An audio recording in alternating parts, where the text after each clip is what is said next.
What's going on, YouTube? Back here again. I told y'all in that introduction video that I was gonna get back with y'all, and I'm here again. Okay, I just got off of work. Not too busy day today. It was all right, so can't be mad about that. But now we're on the way to the gym. Okay, and I know it's kind of dark. I'm using the light of my truck, so hopefully it's not too bad. So on the way to the gym. And what I wanted to talk to you about is the importance of setting goals, okay? So, like I said, I mentioned my goals, right? My goals were to quit my job and do trading full time, right? I told y'all another goal was to go to the gym consistently, right? Most important goal, in my opinion, is to build that relationship with Jesus Christ, right? My Lord and Savior. So, those goals are very important to me and are very crucial, I think, to me, to make it far in trading, because trading is not just about charts every time. You know, trading is not about, okay, let me just back test for 12 hours. You know, you got to do other stuff. You got to improve your body. You got to improve your mind, because like I said, I don't know if y'all heard that, but trading is 70% psychology and 30% plan, right? So just knowing that, even if you have the greatest strategy out there, you will still lose, because again, 70% of trading is psychology. It's your mind, right? So we got to sharpen our mind, we got to sharpen our body, and then we just got to sharpen our skills on the chart. I'm sharpening my body right now, right, before we go into New York session.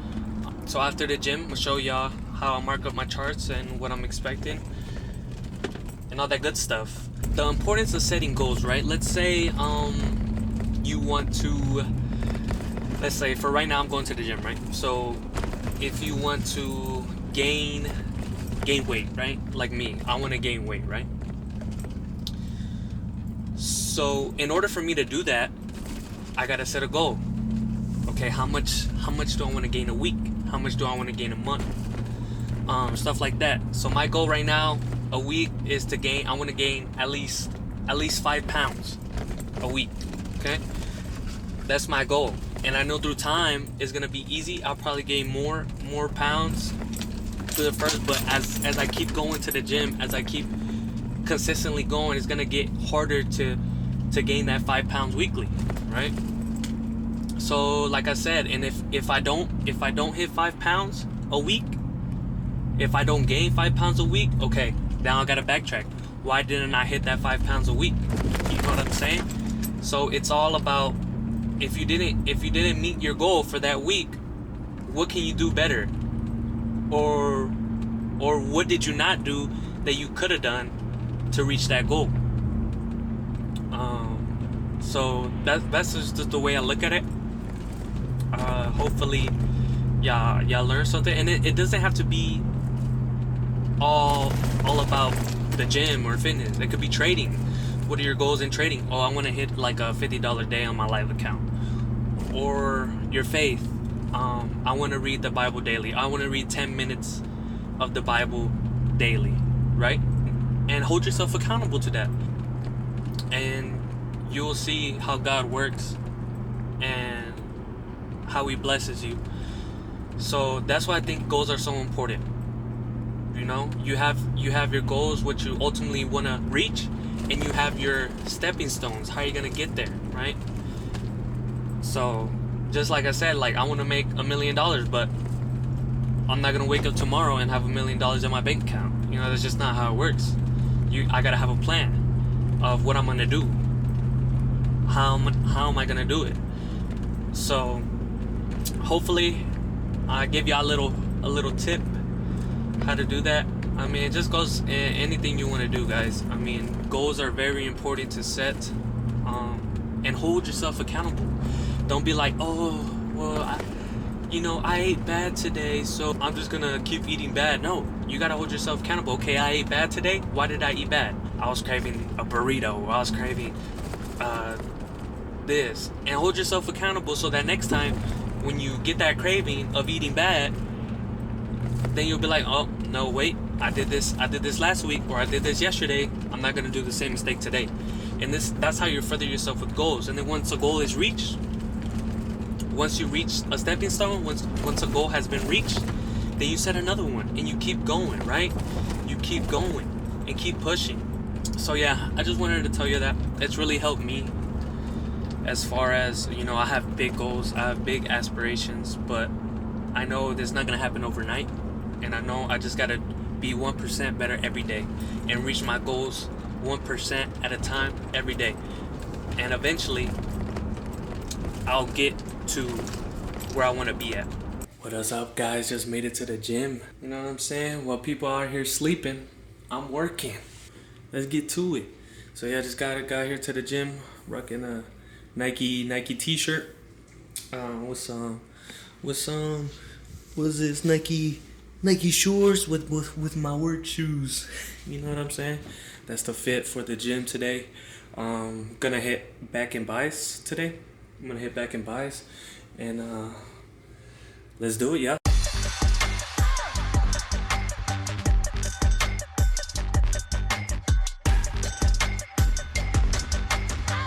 Yo, I just did 10 reps of hammer curls. I think that's what they're called. And I'm already tired. I've been out the gym for too long, guys. I'm so happy though that I came, because this is a start. This is only the beginning. Y'all gonna see me shredded, boy.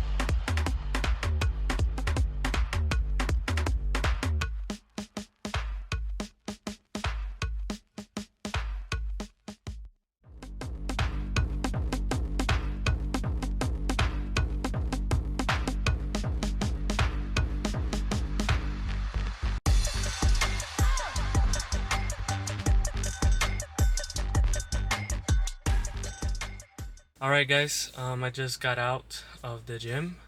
As you can probably tell, I'm out of breath. It was a great workout. I worked out for about, I would say like probably an hour and 5 minutes. I would say hour 6 minutes, around there. My hands, I can barely hold this camera up with my right hand. like if it's shaking, my bad. Because man, I did biceps and back today, and boy, my arms are killing me. My back feels sore. Like everything just feels instantly sore, and that's good, guys. You gotta know how to endure pain. You know, even when you're on the charts, you know, you take a loss. Hey, that's only if you learn from it. If you learn from it, it always gonna make you better, right? You always learn from your mistakes. So don't say, "Oh no, the chart's coming after me," or the chart knows exactly where my stop loss is. Don't ever think it like that, guys. Like, just know that pain equals evolvement. You know, pain equals evolvement. Okay, so if you don't have pain, there's no gain. Okay, so exactly like that. But man, I feel good. I'm tired. I'm gonna go home, shower, and then I'll see y'all back on the charts. I just got done taking the shower like about an hour ago, and now still early. Right now it's currently 6:18, so I'm on the charts fairly early.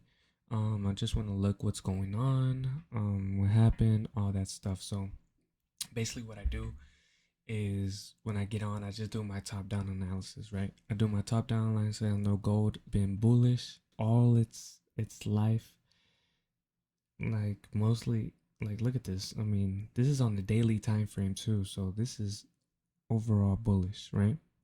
So now let's go down to like the 4 hour.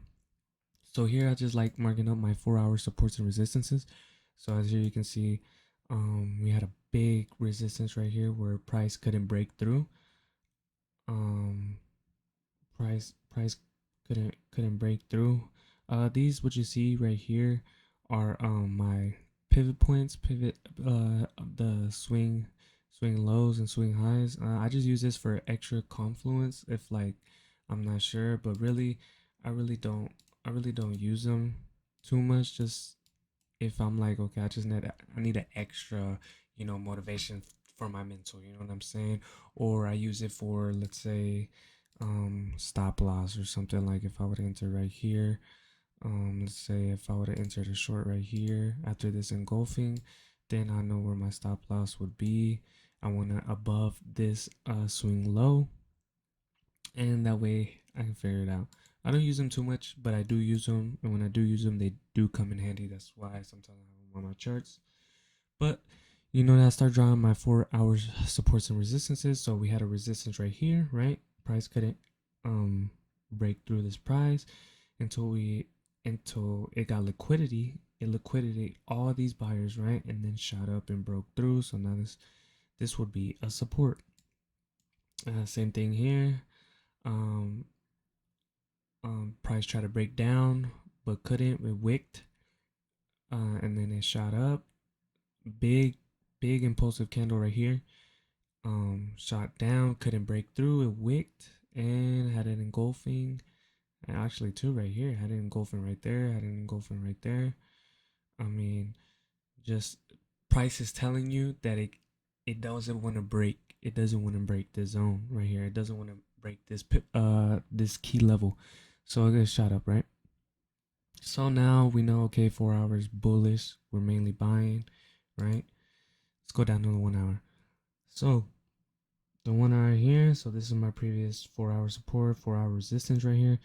Now I'm looking for the same thing. I'm looking for 1 hour supports and 1 hour resistances. So the really main one that I see right now is this support right here.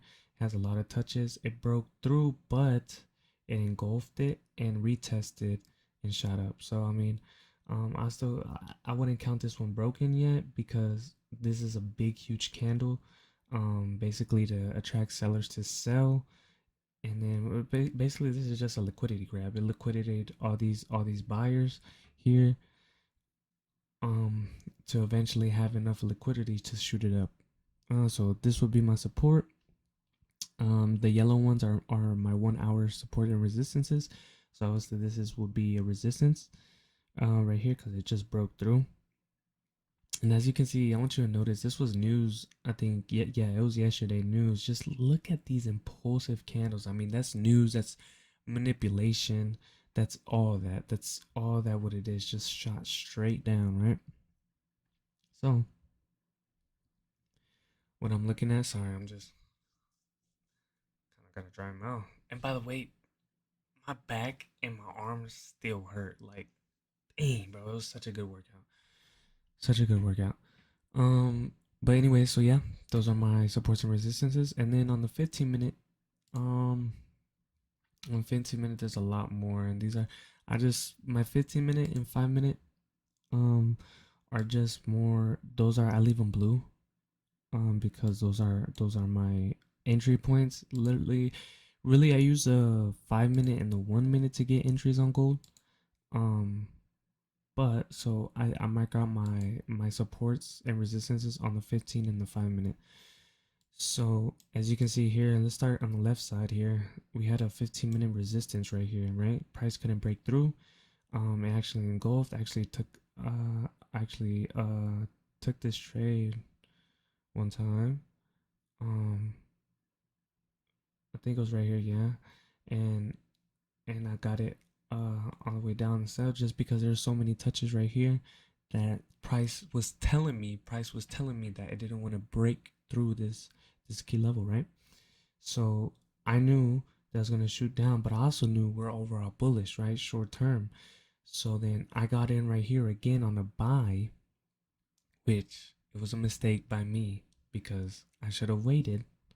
I should have waited until it got liquidity from these aggressive buyers, but I didn't. I jumped the gun, and now I learned.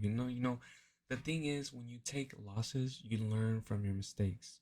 That's a huge thing. If you lost and you don't know, if you don't know like why you lost, there's a problem because you're gonna do it over and over and over again, and you're gonna be like, oh my gosh, I just blew my account.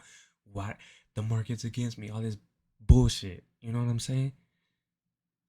So the thing is when you take a loss, you gotta know why you took that loss. You know what I'm saying? And learn from it, right? So I jumped the gun too early right here, but I mean, my reasoning was still good. I mean, you know, this engulfed. You know, I got in a little bit late too, not where I wanted to. I got a late entry, and but I was just aiming for these highs. And look, if I would have just waited, um, for for this wick to form, then I knew that I couldn't break the support. Um, then I could have caught that easily. That could have been like let's see, like let's say if I would have. Oh, that could have been a lot of money, bro. Like I probably would have just aimed for these highs. I mean, that's still 5x. I mean, that's all right, but I mean, you see what I'm talking about. All right. So, anyways, the resistance right here couldn't break through. It went on the support, couldn't break through. This kind of consolidation. That's why I went on a buy because I knew okay, it it smashed into a support but couldn't break through. So we went up. Um, that's basically what I do with my support resistance. Even though look as a resistance all the way over here. What is this on Tuesday? The resistance all the way on Tuesday came back and formed on Friday a resistance that I can't break through, right? So that's what I mainly use. I use support and resistances on the 4 hour, 1 hour, 15 minute, 5 minute. That's what I use. That's what I mainly use. And I just look on entries around these levels. Around these levels. I never enter in the middle. Like right here, I never enter in the middle. It's always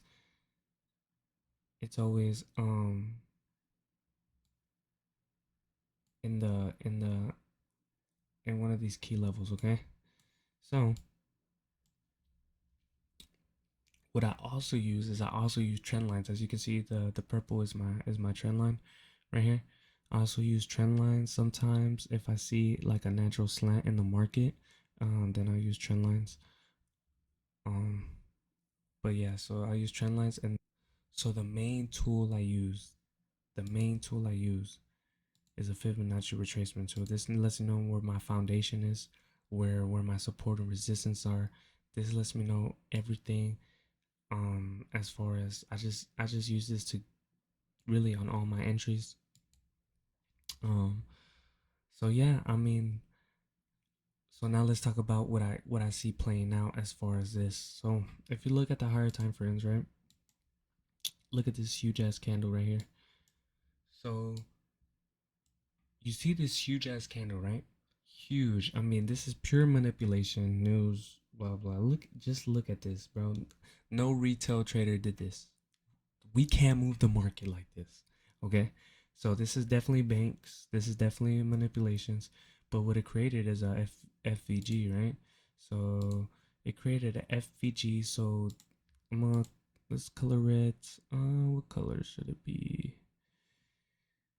Let's just do orange real quick, just to show y'all. So look, so the market is gonna want to fill this gap right here, right? So the market is gonna want to fill this gap because it's a huge gap, and the market always rebalances, so it's always gonna try to fill orders in this gap. So I can see price shooting up. Obviously we got a nice reject off this support zone on the 15 minute. Just look at that reject. I mean, that's just crazy, bro. So I do see price shooting up, um, potentially for a buy, but not so fast, right? It's not so easy because we got NFP today, and big news that moves the market tremendously.